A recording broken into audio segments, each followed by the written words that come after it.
कर बैठते हैं। केवल इस शरीर में ही अधिकार, योग्यता, मौका और परमात्मा को मानने की शक्ति है। ये शरीर कब चला जाए इसका भी भरोसा नहीं है। तो परमात्मा को हर समय याद करो। तो परमात्मा को हर समय याद रखने के लिए उनसे कोई संबंध जोड़ो। जैसे यदि आपका बेटा है तो आपको अपने बेटे को याद नहीं करना पड़ता, आपको सपने में भी वो अपना बेटा ही लगता है। उसी तरह जो संबंध हमने मान लिया वो मरने के बाद भी नहीं छूटता। भगवान ने हमसे कभी संबंध तोड़ा नहीं, हम ही है जो उन्हें भूल गए। जो सामने दिख रहा है, मकान, पद, परिवार, हम उसको अपना मानते हैं जो नष्ट होने वाला है। पर जो सदा रहने वाले परमात्मा है, हम उन्हें भूल गए। ये बहुत सरल है कि परमात्मा ने तो हमें अपना माना हुआ है, बस हमें मानना है कि केवल परमात्मा ही मेरे हैं। संसार की चीजों का सदुपयोग करो और सभी की सेवा करो। भगवान स्वयं कहते हैं कि जो मुझे अपना माने और सभी की सेवा करे वो मुझे प्राप्त होता है। ये जो दिख रहा है वो नहीं में शामिल है, क्योंकि वो प्रतिक्षण नष्ट हो रहा है। हर चीज मर रही है, इसलिए भगवान संसार को मौत का सागर बताते हैं। असत की सत्ता नहीं होती, वो दिखता तो है पर टिकता नहीं। जो उत्पत्ति विनाश से रहित है वो है। भगवान तो अनुत्पन्न है, वो सदा रहने वाले हैं। उन्हीं से पूरा संसार उत्पन्न हुआ है। परमात्मा सबसे पहले थे और सबके बाद भी परमात्मा रह जाएंगे। जो संसार को पसंद करता है वो धोखा खा जाता है, पर जो परमात्मा को पसंद करता है वो भगवत प्राप्ति के राह में आगे बढ़ जाता है। नारायण नारायण नारायण। वाह, बहुत अच्छा।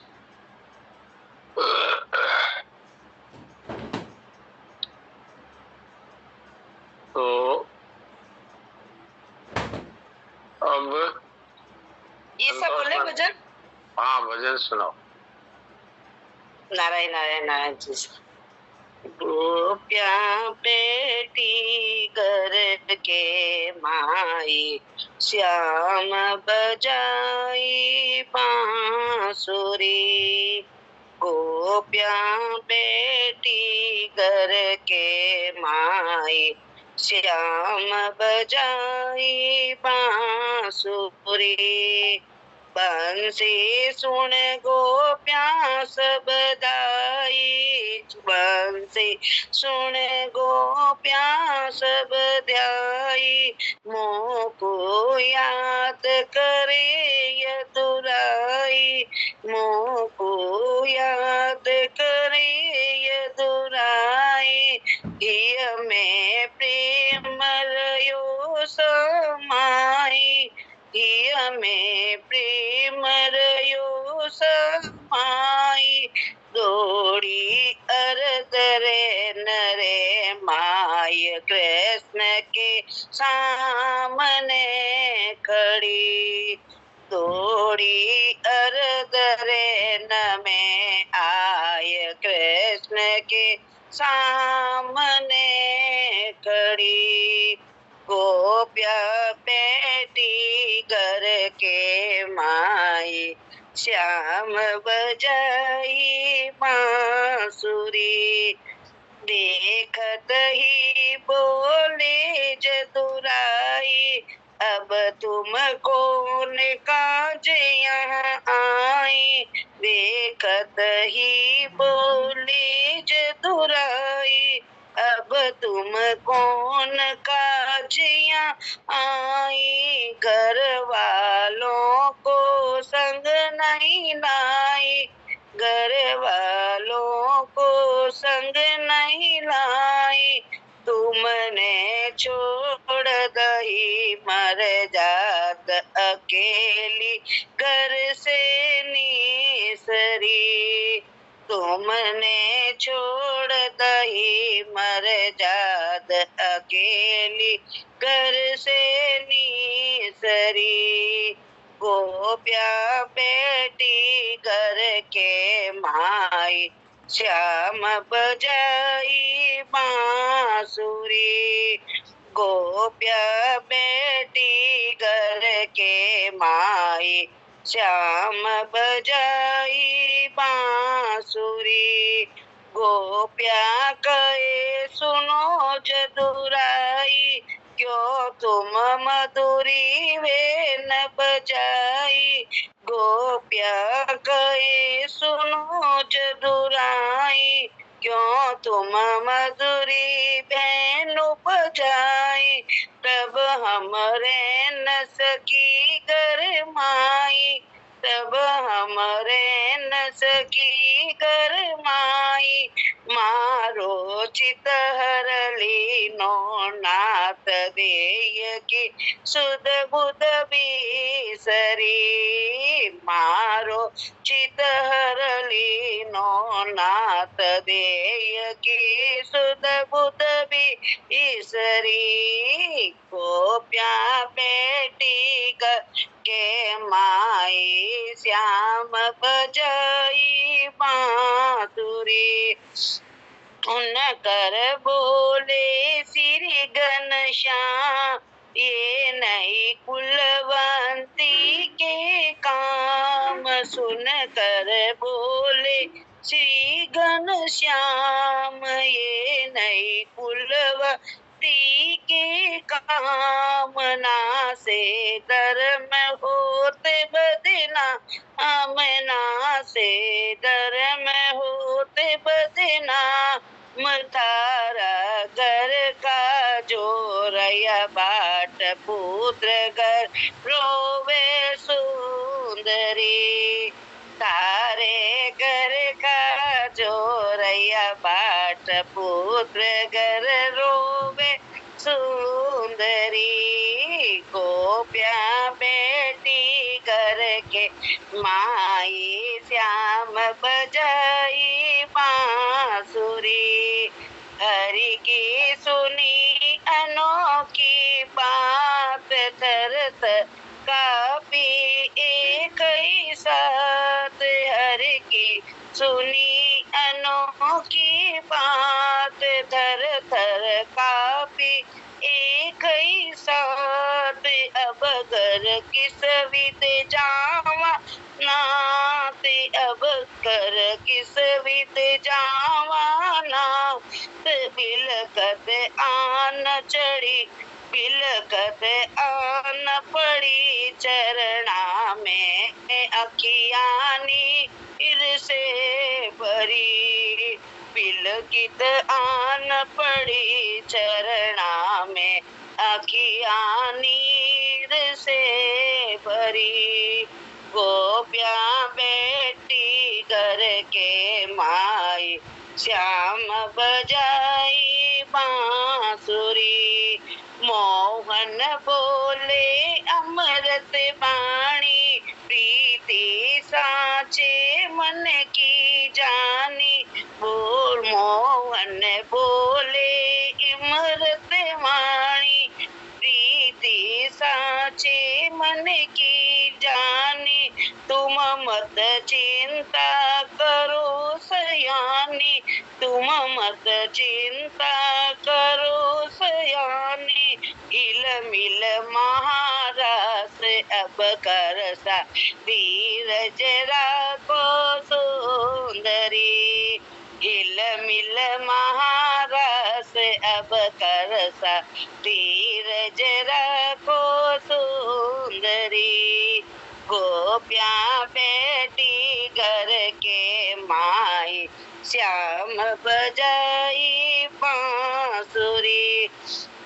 इच्छा रस मंडल की केनी, जमुना तट भूमि रंग बीनी। इच्छा रस मंडल की केनी, जमुना तट भूमि रंग बीनी। आज्ञा विश्वकर्मा को दीनी, आज्ञा विश्वकर्मा को दीनी।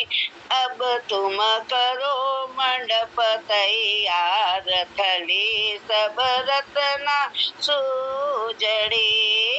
अब तुम करो मंडप तैयार, थली सब रत्ना सुजड़ी।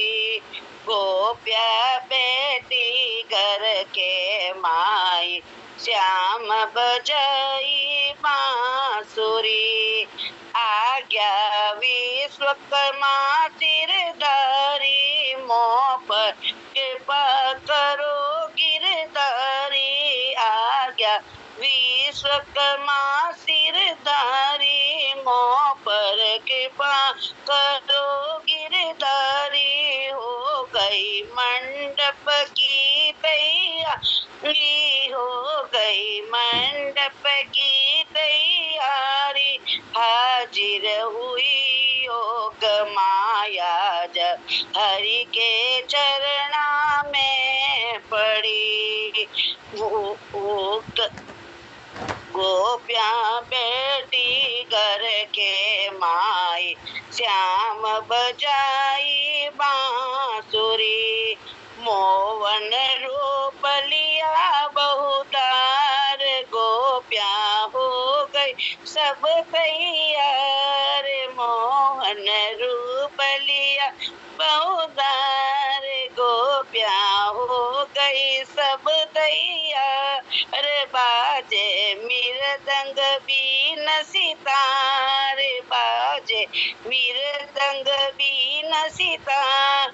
सुर मुनि निरखत बैठ, विमान लगा दी फूला की जड़ी। सुर मुनि निरखत बैठ, विमान लगा दी फूला की जड़ी। गोपियाँ बेटी घर के माई, श्याम बजाई बांसुरी।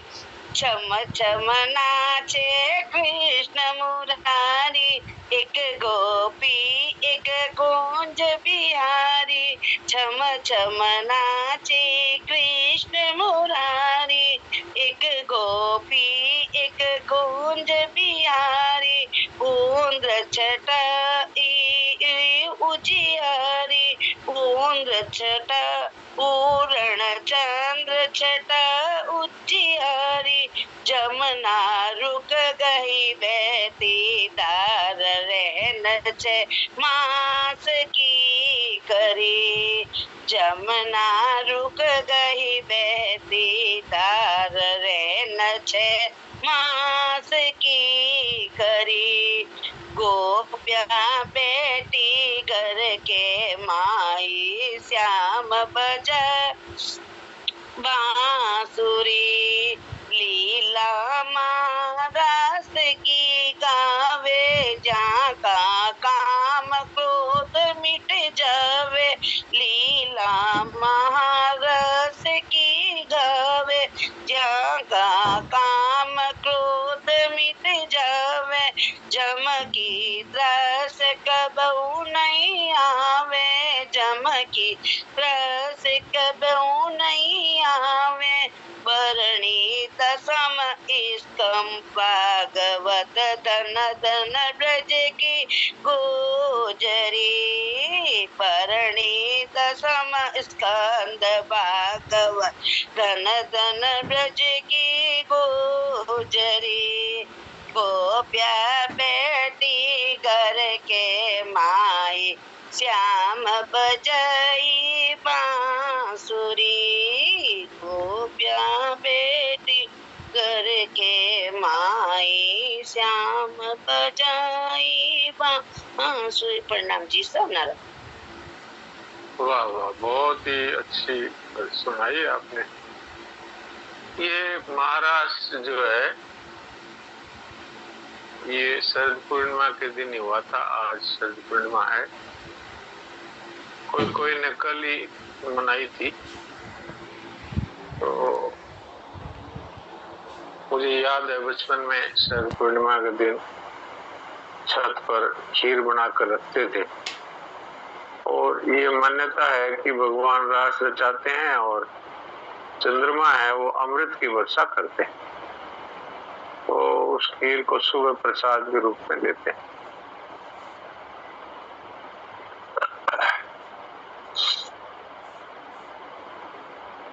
ये रास जो है, ये है आनंद का नाम, रस का नाम रास है। संसार के जो भोगों में फंसे हुए जो मनुष्य हैं, वो तो इसका रहस्य क्या समझेंगे।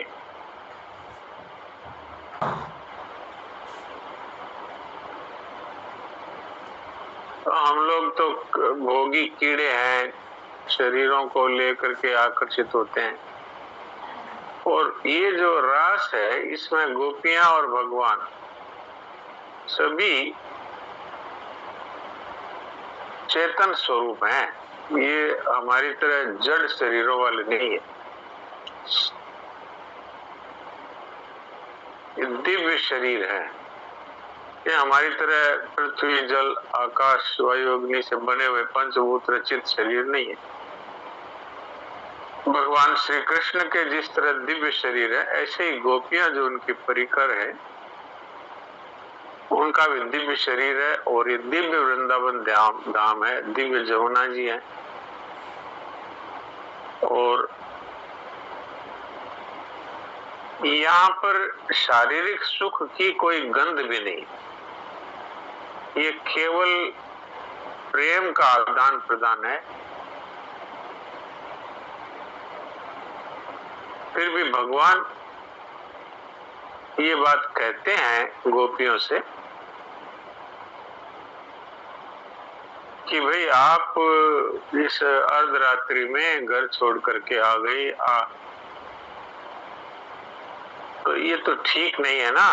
आपके बच्चे भी हैं, पति है, सास ससुर हैं, वो सब क्या कहेंगे। अकेली रात में आ गई। तो ये भगवान इसलिए कहते हैं कि संसार की एक मर्यादा है, तो लोग इस पर प्रश्न उठाएंगे, इसलिए भगवान ये बात कहते हैं। तो इस भजन में तो इसका उत्तर नहीं आया, लेकिन गोपियों ने इसका उत्तर दिया।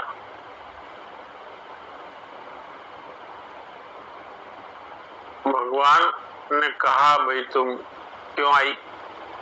तो गोपियों ने कहा कि आपने आधी रात में बंसी बजाई, इसका क्या मतलब है। भाई दिन में बजाते हैं गायों के लिए, आधी रात में आपने बंसी बजाई, इसका क्या अर्थ है, बताइए आप। भगवान भी क्या करें, चुपचाप सुन रहे हैं।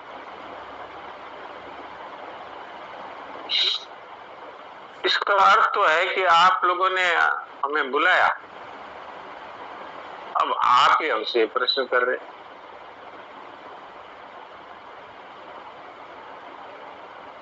फिर भी भगवान ने कहा, भाई लेकिन लोक मर्यादा के हिसाब से तो अच्छा नहीं। तो फिर गोपियों ने कहा, अच्छा आप एक बात बताइए, किसी स्त्री का पति परदेश चला जाए और वो स्त्री है, वो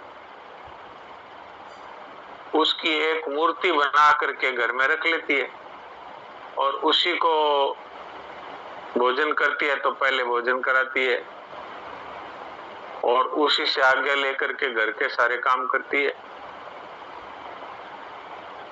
एक दिन रात के समय और उसका पति आ गया, उसने खड़खड़ाया दरवाजा, आवाज दी, तो वो उस मूर्ति की पूजा करती रहेगी या कि उसके लिए खड़ा होकर दरवाजा खोलेगी। अब भगवान भी चुप, क्या करे। तो बोले ये जितने घर के हैं ये सब के सब माटी के पुतले हैं और आप हैं हमारे वास्तविक पति, पूरे संसार के वास्तविक पति हैं। जब आप बुला रहे हैं उस समय में हम वो माटी की मूर्ति की पूजा करते रहे। अब भगवान भी चुप हो गए, वही बात तो सही कह रही। तो आप कह रहे हैं कि क्यों आ गई तुम, हम तो सदा से ही आपकी ही हैं, ये तो आपने परिवार बनाया तो हम उनकी सेवा कर रही हैं। पर आप बुलाएं तो हम क्या करें, हम उन्हीं में लगे रहें, आपकी तरफ ना देखें, आपकी बात ना सुने, आपकी वंशी का अर्थ है कि आ जाओ, तो हम क्या करें, नहीं आए। तब भगवान भी तो उनके सामने हार गए, तो कहा अच्छा अच्छा ठीक ठीक ठीक, तो हम लोग अब रास करेंगे। तो उनकी रास का अर्थ ये है कि रस, प्रेम। वहां पर कोई शारीरिक सुख की गंध नहीं है, वहां पर न तो राधा जी के जीवन में ऐसा है, न गोपियों के जीवन में ऐसा है। वो पवित्र प्रेम है। तो रस कैसा है, तो शरणानंद जी महाराज ने इसका वर्णन किया है। किसी घड़े में अमृत है, वो अमृत है, वो पिला रहे हैं किसी को, तो वो अमृत तो घटता नहीं और प्यास बुझती नहीं और पेट भरता नहीं।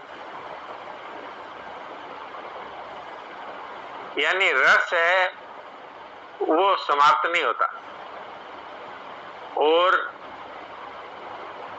प्यास बुझती नहीं और पेट भरता नहीं। अर्थात ये अनंत रस की बात है। पेट भर जाए तो बस अब हो गई तृप्ति, तृप्ति होती नहीं। रस खत्म हो जाए तो भी वो बात बीच में रुक गई और प्यास ना रहे तो भी वो रस आगे बढ़ेगा नहीं। तो रस घटता नहीं, प्यास बुझती नहीं, पेट भरता नहीं। ऐसा अनंत रस है ये रास का। तो ये रास आप सोचते होंगे कि गोपियां तो भगवान की अंतरंग संख्या थी, इसलिए भाई उनके साथ रास किया। हम लोग तो सांसारिक जीव हैं, हमारे रास की कल्पना ही करना मुश्किल है। बात ऐसे नहीं, बात इससे भी विलक्षण है। विलक्षण ये है कि वास्तव में आज भी वो रास ज्यों का त्यों ही चल रहा है। बस बात इतनी है, हम सब सखियां हैं, लेकिन हम में से जो सखियां इस रहस्य को समझ गई, वो तो मीराबाई की तरह मेरे तो गिरधर गोपाल दूसरों ने कोई करके और रास में शामिल हो गई। और हम लोग लगे हुए हैं, आए तैयारी भजन को ओटन लगे कपास। तो अब हम लोग लगे हुए हैं कि अब ये कर ले, अब ये कर ले, अब ये कर ले, ये कर ले। कोई कहता है अरे भगवान को याद कर लो। हाँ वो करेंगे, बूढ़े होंगे तब करेंगे। अब वो बूढ़े होने की गारंटी किसके पास है? और बूढ़े होने के बाद में भगवान की तरफ चलेंगे कि शरीर के लिए बैठ बैठ कर रोएंगे? एक भजन पहले मैं सुनाया करता था, हरि का गुण गाय ले रे मनवा, जब लग सुखी शरीर। राम गुण गाय ले रे मनवा, जब लग सुखी शरीर। पीछे याद न आवसी रे, पीछे याद न आवसी रे, पिंजर व्यापे पीर। हरि का गुण गाय ले रे मनवा, जब लग सुखी शरीर। हमारे एक मित्र थे, मित्र तो क्या, मेरे से तो काफी बड़ी उम्र में थे, हमारे पिताजी के मित्र थे। तो उनके कपड़े का व्यापार था, कपड़े की बड़ी दुकान थी हमारे ही कस्बे में। तो अच्छे सत्संगी थे, हर बार ऋषिकेश गीता भवन जाते थे सत्संग के लिए। कुछ वर्षों से जा नहीं रहे थे, तो मैंने उनसे पूछ लिया कि आप गीता भवन सत्संग में नहीं जाते हैं क्या बात है। बोले क्या करे, अब शरीर काम नहीं देता है, और वो सुबह सुबह गर्म पानी चाहिए, वहाँ गर्म पानी की व्यवस्था नहीं है, रहने सहने की ठीक से व्यवस्था नहीं है उस समय में।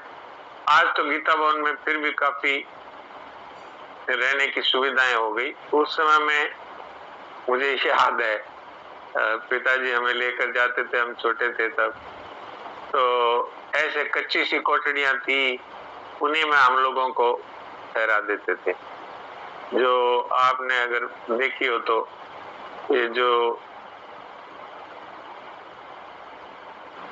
स्वर्गाश्रम वाली कोठी थी एक, जिसमें भाई जी कभी रहा करते थे, राधा बाबा, भाई जी, ये लोग रहा करते थे जब भी आते थे तब। इसके पीछे की साइड में धोबी और इनके मकान बने हुए हैं, छोटे छोटे कोठड़ियां, उन्हीं में हम लोग रुके हुए हैं, मुझे याद है। तो कोई अच्छी व्यवस्था नहीं थी उस समय में, लेकिन हमारे पिताजी तो सत्संग प्रेमी थे। उनको जब हमने ये कहा, देखिए हम लोगों को कहाँ उतार दिया यहाँ पे, हाँ डालमिया कोठी के पीछे, सही कह रहे। तो मेरे पिताजी कहते थे, वो तो बहुत उच्च कोटि के सत्संगी थे, वो कहते थे अरे आपनो डोल तो आम में उतरण जोगो ही कोनी। अपन तो कोई अटे कि आपने डोल से बढ़िया जगह दी है। सेठ जी उस टाइम थे, भाई जी भी थे, मैंने दर्शन किए मैं सेठ जी के, भाई जी के, राधा बाबा के, सेठ जी की सत्संग भी की हुई है। और स्वामी जी के तो खैर मैं कई काफी समय साथ में रहा था। तो मैं ये कहना चाहता था कि जो लोग कहते हैं कि भाई अब बुढ़ापे में सत्संग कर लेंगे, तो बुढ़ापे में तो यही पीछे याद ना आओ सिरे पिंजर व्यापे। ये जो पिंजरा है हड्डियों का, इसमें दर्द हो जाएगा, आज तो गोडा दुखा है, आज तो कमर दुखा है, आज तो माथा दुखा है। अभी कुछ दिन मेरे को सत्संग बंद करना पड़ा था, इतना सरदर्द होना शुरू हो गया था। तो ये होता है। अब हमारे तो भगवान की कृपा रही कि बीमार होते हैं तो लगता है अब भगवान की का भजन करने का समय आ गया, भाई एकांत मिल गया, अब और कोई काम नहीं है, बस अपना भजन करो। पर नहीं तो भजन याद नहीं आता। तो ये तो रास की बात चलते चलते ये आ गई बात। तो आज वही पूर्णिमा का दिन है, भगवान की विशेष कृपा से वो रस बरस रहा है। तो हम लोग भी सब हैं भगवान की सखियां। ये जो स्त्री पुरुष वाली बात है ये नहीं है, स्त्रियां भी सखियां हैं, पुरुष भी सखियां हैं, हम सब भगवान के अंश हैं। तो हम सब भी उनकी रास में शामिल हो सकते हैं। अब हम जो इधर उधर ध्यान ही नहीं देते, रास तो चल रहा है, पर हम इस रास में फंस गए कि अब ये करना है, अब वो करना है, अब ये करना है, अब ये जाना है, अब ये लाना है, अब इसका ये करना है, अब उसका वो करना है, इसी में लग गए। तो रास तो अपने ही रंग में रंगा है, हर समय चल ही रहा है। अब उसमें हम कब शामिल होंगे, इस पर हमें विचार करना है। भगवान तो तैयार है, भगवान तो जो सखी आकर के और इसमें शामिल हो जाती है, तो एक कन्हैया है और एक सखी है, एक कन्हैया एक सखी है। वहां तो अनंत अनंत सखियां है और भगवान है, सबके बीच में है एक एक। तो आप और हम सभी उस रास में शामिल हो जाएं। तो आज तो रास में और रस में इस समय लगभग पूरा हो गया, पता भी चला नहीं ठीक से। तो अब थोड़ा सा समय बाकी है, तो थोड़ी देर के लिए इस रास में डूब करके और अचिंत्य हो जाएं। तो ऐसा ही मन में सोचे हम भगवान की रास में, भगवान के साथ रास कर रहे हैं, और फिर कुछ भी चिंतन ना करें।